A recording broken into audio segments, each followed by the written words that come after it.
India overtakes China to become the world's most populous country. UN data shows 25% of India's population is below 14 years. Data shows that India has 142.57 crore people, while China has much less than that. Same-sex marriages cannot be termed urban elitist concept just because more people from cities are coming out of the closet, says the CJI D.Y. Chandrachud as the Constitutional Bench hears the matter. The centre in its affidavit had said gay marriage rights don't represent the views of the nation and is an urban elitist view. A day of high-profile nominations in Karnataka. Siddaramaiah from the Varuna constituency, incumbent Chief Minister Basavaraj Bommai from Shigaon, with party chief JP Nadda and superstar Kicha Sudeep campaigning for him. BJP's Yediyurappa says they are confident of Lingayat votes even as top community leaders exit the party. Sudan remains tense and movement risky. External Affairs Minister S. Jaishankar speaks to his Saudi and UAE counterparts who offer on-ground support for safety of Indians in Sudan. Siddaramaiah and Jaishankar publicly spar over 31 tribals from Karnataka stuck in Sudan.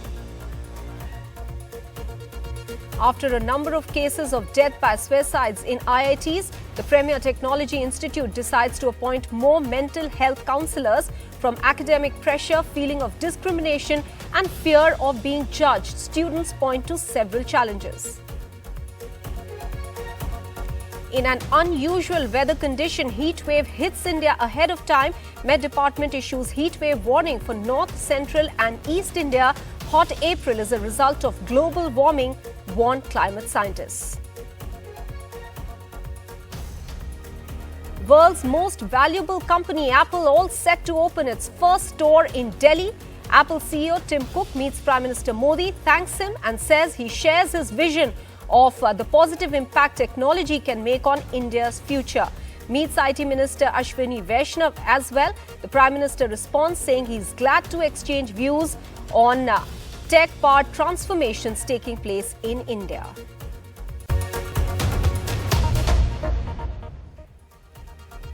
India has become the world's most populous country, overtaking China. The UN data pegs India's population at 142.86 crore against China's 142.57 crore. This is the first time since 1950, when the UN started putting out population data, that India emerged as the most populous country. There's no corroborative data from India, though, as the last census was done in 2011. But what does this mean for India? And despite the massive population burden, does it have democratic dividends? Vishnu Shom is now joining us to explain that. Thanks very much, Mahap. Well, let's talk about India's demographic dividend. But just think about it for a moment. India now officially the world's most populated country. It was going to be for a long time. But India is the world's most populous country now, says the United Nations. Our population 142.86 crores versus China's 142.57 crores. So just ahead, but that number is going to grow for a while, and we'll tell you why. 68% of India's population is between the ages of 15 to 64. That is a key part of our demographic dividend. The fact that we have a young population augurs well for us. But do remember, a young population means that they need to be sustained with jobs going forward. Therefore, job creation will be essential for India. India's population will start declining. If you want to know when, chances are about 2060. That's given the present rate of fertility that exists in the country. Now, there is an imbalance in India in terms of areas where more babies are born. So, for example, of every 100 babies born, almost 49 will be in 4 North Indian states.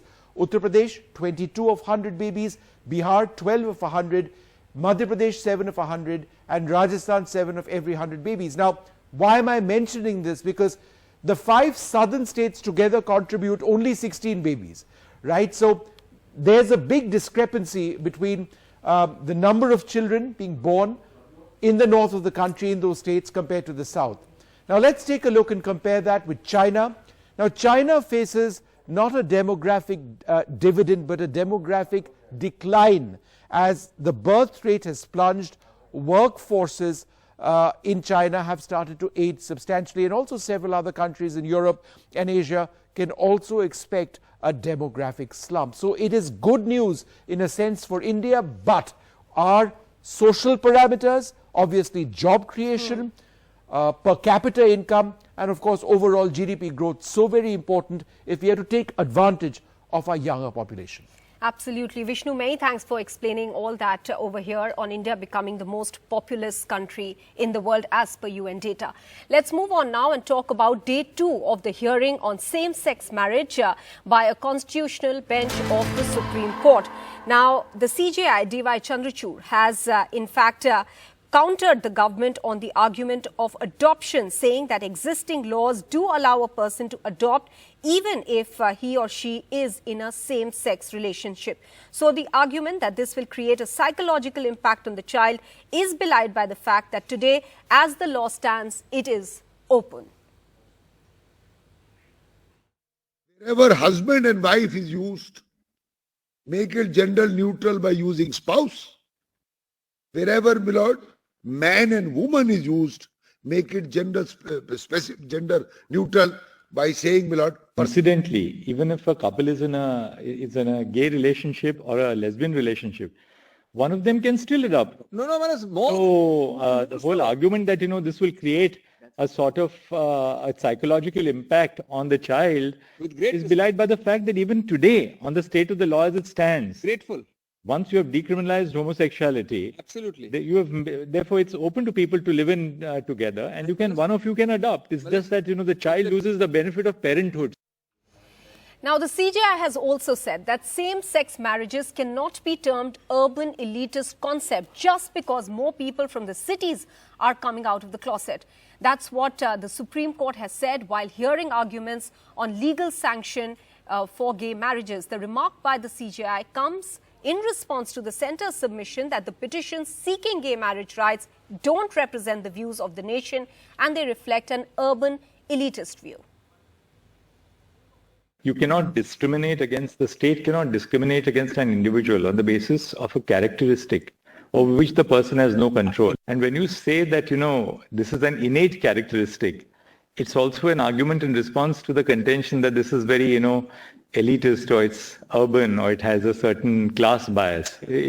Anyway, there's no data is coming out by the government to indicate that this is urban or anything like that. Nothing, no data at all. Now, NDTV looks at the argument presented by the centre. Is same-sex marriage a mere urban elitist concept, which has now, in fact, been refuted by the CJI as well? Here's a glimpse from the hinterlands of India. Bakalu village in Chhattisgarh, Surajpur, is 1200 kilometers away from Delhi. Here, daily wage laborers Meena and Bodhkumar have been living together as a couple for 18 years.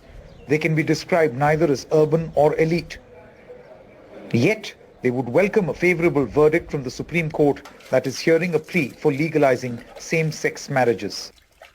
माँ बाप लोग रहने नहीं दिए थे, घर से हटाते रहते थे, समाज वाले छोड़ दिए थे हम लोग को। अच्छा। तो हम लोग बोले कि छोड़ दिए तो हम दोनों एक साथ में रहेंगे ऐसे कि हम लोग शादी नहीं करवाएंगे। अच्छा, फिर आप लोग क्या किए? साथ में रहने से स्टार्ट किया। After initial years of friction and resistance, the couple does not face hostility in the village now, but not being recognized as a family unit has meant they are deprived of the benefits of government's welfare schemes. उनके बारे में यही जानता हूँ कि वो दोनों पत्नी लड़की हैं, वो लोग 10-20 साल से हो गए उम्र रहने के लिए, बस वो साथे में रहते हैं, बाकी उनको कोई परेशानी नहीं है, अपना कमा खा रहा है, रोजी रोटी चल रहा है। This young man from Bhopal says he has not been able to tell his family or his social circle about his sexual orientation. He hopes the Supreme Court's verdict in the case would allow him to have a legal partner one day. तो somewhere उनको मुझसे लेके भी यही expectations थी कि ये थोड़ा मस्कुलर रहेगा या फिजिकल फिट रहेगा या आर्मी और डिफेंस की तरफ जाएगा, क्योंकि पर मेरा रुझान उस तरफ बचपन से ही नहीं रहा।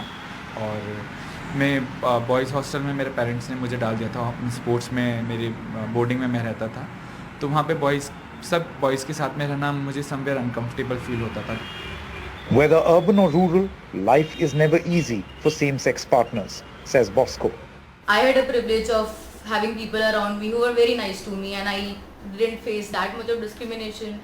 But still, I got discrimination, just a glare of eyes in college when people treat me differently because they gossip about it, that she is dressed differently. Just because I don't dress like a typical girl, I have something to gossip about. Global estimates put the LGBTQ community in India over 135 million, and a favorable decision by the Supreme Court will make India 35th country in the world to legalize same-sex marriage, and if that happens, this will make life a little bit easier for people like Meena and Budhkumar. With camera person Rizwan Khan in Bhopal, Anurag Dwari for NDTV. Arvind is now joining us with more on this. Arvind, what is the main argument of the centre against same-sex marriage? Has that been discussed in court yet? Maha, Centre today filed an application before the Supreme Court Constitution Bench, which is hearing the pleas seeking recognition of same-sex marriage. In fact, Centre has asked the Supreme Court to impede all the state governments and union territories in this particular proceeding, saying that the views of states and union territories should also be heard in this particular matter, because this particular subject, the personal laws, is a concurrent subject, and that's where the Centre wanted all the state governments to also be implemented as a party, but Supreme Court outrightly rejected it. But as an alternative prayer, the Centre also said, if at all if the Supreme Court is not convinced to implement all the state governments, in such a scenario, Centre sought for time so that the Centre can initiate a consultative process with all the state governments, so that the Centre can solicit the views of all the state governments and then put forth a comprehensive submission before the Supreme Court, in which today the Solicitor General told the Supreme Court that the Centre government has written a letter to all the Chief Secretaries asking for their opinion, asking for their views on this particular case within 10 days. But the Supreme Court raised a pertinent question, saying that when the notice was issued almost 5 months back, and why is the Centre initiating such process only now? And Supreme Court also said that good that the Centre has informed all the state governments that the matter is being heard by the Supreme Court, and if at all if anyone wants to make their submission, it's open for the state governments to make their submission before the Supreme Court. So in all likelihood, this particular case will also continue will also be continued to be heard tomorrow, post which we can expect the Centre to make their submission at least next week. So we'll get to know what would be the stand of the Centre, though Centre has preliminary objected the maintainability of all these petitions. All right. Many thanks, Arvind, for getting us all those details. Let's move on now. The battle for Karnataka is into the aggressive campaign mode now. BJP's Chief JP Nadda campaigned for incumbent Chief Minister Basavaraj Bommai, who filed his nomination from Shigao. This even as the party downplayed the damage to their Lingayat vote bank after the exit of Jagdish Shettar. Meanwhile, Congress leader and former Chief Minister Siddaramaiah filed his papers from Varuna constituency, where his son is a sitting MLA. Shrija and Veera Raghav with all the details.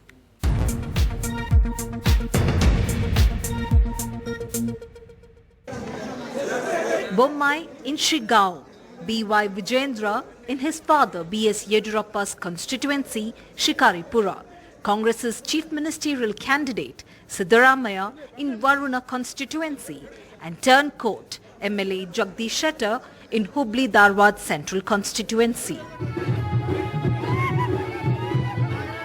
Ahead of Bommai's nomination, Nagin dance fever gripped BJP's roadshow. Tens and thousands wearing saffron caps, holding BJP flags in their hands, travelled through streets of Shigao in Bommai's constituency as BJP's national president Nadda, Chief Minister Basavaraj Bommai along with star campaigner Kicha Sudeep travelled in a campaign vehicle. Seeking votes for another term, Bommai has been holding the seat since 2008. Bharatiya Janata Paksha ಕರ್ನಾಟಕದಲ್ಲಿ 125ಕ್ಕಿಂತ ಹೆಚ್ಚು ಸ್ಥಾನವನ್ನು ಪಡೆದು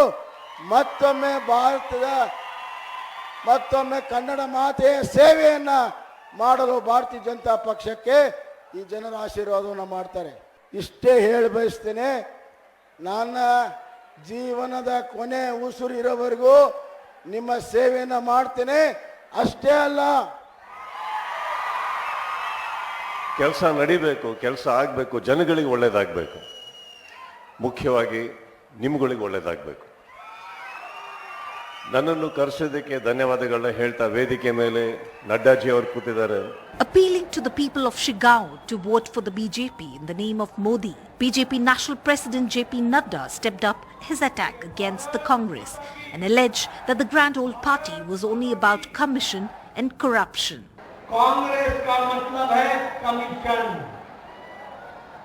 कांग्रेस का मतलब है corruption, Congress का मतलब है criminalisation.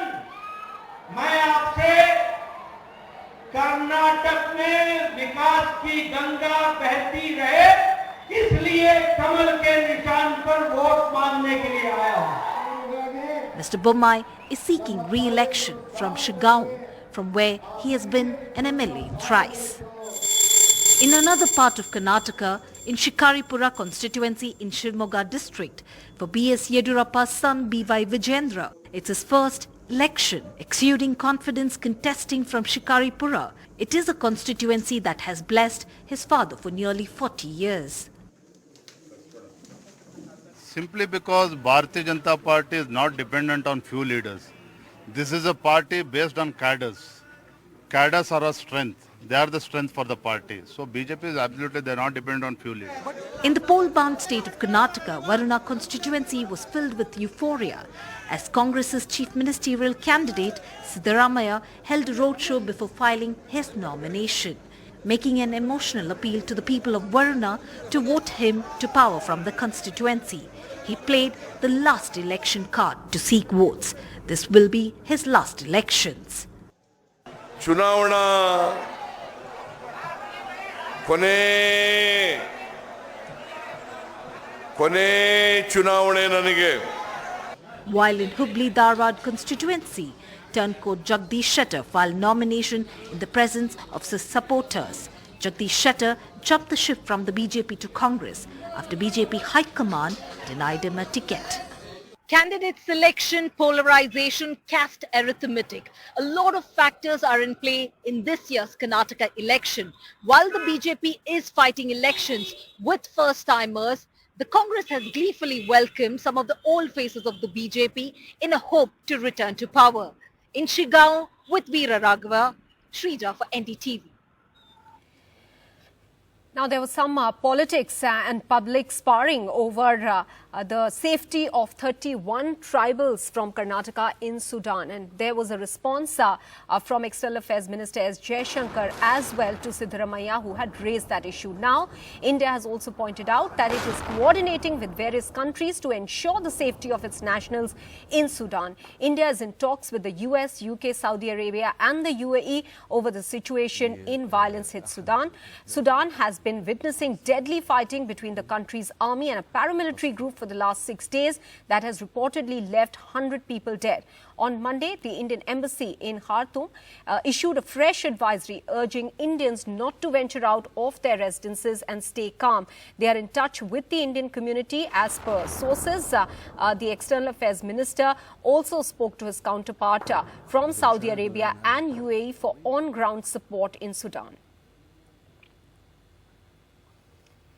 Worried after several cases of death by suicide, IITs are now taking steps to ensure mental health for its students. The Premier Technology Institute has decided to appoint more mental health counsellors. From academic pressure, feeling of discrimination and fear of being judged, students point to several challenges. Ritika, in the final year at IIT, is among those who found it hard to fit in. Something the IITs are now trying to address. If I had to talk about two categories of issues, I'd say firstly is the academic issues that we face, because there is a lot of pressure academically, but there is a lot of pressure fitting in also. So talking about the academic pressure, personally for me, since I came with the supernumerary seat, it was always a lot of pressure that I have to prove myself to my batch that bhale I was in the lower ranks of coming into IIT Delhi, but still I am a good candidate. मैंने seat waste नहीं किया. That is a very big pressure that was for me when I came to IIT Delhi. The governing body of the IITs has decided to induct more counsellors in all the 23 colleges across India. There have been 33 student deaths by suicides at the prestigious engineering institutions in the last 5 years, the highest among all the premier higher education institutes. over half have been from the SC/ST communities. This year, 18-year-old Darshan Solanki committed suicide at IIT Bombay. His family alleges that he was harassed on campus because of his caste. The government now tends to adopt a policy of zero tolerance against discrimination in IITs. So the thinking behind the office was really to bring together all the different groups who have different differences and see how we can work together to mainstream them. Now this is really a question of at two levels. One is sensitization and awareness, and the other is to mainstream. But caste is only one reason for the pressure some students feel. Other reasons include sexual orientation and coping with the studies. In one way or another, we are striving towards 24/7 individualized access of requirements to each student. The first priority is to first of all get an early indication of some student who has problem. At the IIT Council meet, the Education Minister talked about the need to reduce pressure and fear of failure among students. दुनिया में ऐसे कोई बड़ा औद्योगिक घराना नहीं है जिसमें आईआईटी इकोसिस्टम से लीडरशिप नहीं पहुंचा है। डिस्क्रिमिनेशन किसी भी प्रकार ना हो, उसके लिए वहां की पढ़ाने वाले फैकल्टी, वहां का डीन इकोसिस्टम, डायरेक्टर्स, इसकी रिस्पांसिबिलिटी बनती है। ये एक सोसाइटल चैलेंजेस कई प्रकार की है। ये सारा विषय ना हो, उसमें क्या दिक्कत आ रही है, क्या आगे करना चाहिए, उसके ऊपर चर्चा हुई। With the IIT Council's renewed focus on mental health and zero tolerance towards discrimination, the hope is that cases of trauma and suicide will reduce on IIT campuses. Students, however, say there is a long way to go. In New Delhi with camera person Sushil Rathi, Vedant for NDTV. Now, it's a hot April and much worse than one would expect as heat wave conditions are already sweeping north, east and central India. Here's why.